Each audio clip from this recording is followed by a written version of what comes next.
Hi viewers. World ஃபுல்லா இன்னைக்கு பேசிட்டு இருக்க ஒரு நியூஸ் வந்து பார்த்தீங்கன்னா, போப் பிரான்சிஸோட டெத்துங்க.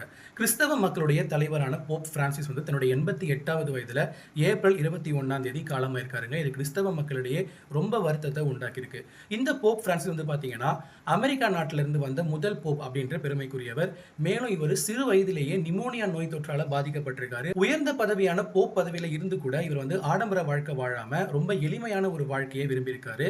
அதே மாதிரி ஏழை மக்கள் மீது அதிக அன்பும் அக்கறையும் காமிச்சிருக்காரு. தனக்கு செலவழிக்கிறதுக்கு பதிலா அந்த காசுல ஏழை மக்களுக்கு வேட்டிகன்ல டாய்லெட் கட்டுங்க அப்படின்னு இவர் சொல்லியிருக்காருங்க. மாண்டி தாஸ்டேன்னு சொல்லப்படுற பெரிய வியாழக்கிழமையில கிறிஸ்தவ ஆலயங்கள்ல பாதம் கழுவுற சடங்குன்னு ஒரு சடங்கு நடக்கும். அந்த சடங்குல போப் வந்து பாத்தீங்கன்னா பெண்கள், மற்ற மதத்தினர், அதே மாதிரி பாத்தீங்கன்னா சிறை கைதிகளுடைய பாதங்களையும் கழுவிருக்காரு. இது ரொம்பவே குறிப்பிடத்தக்கதுங்க.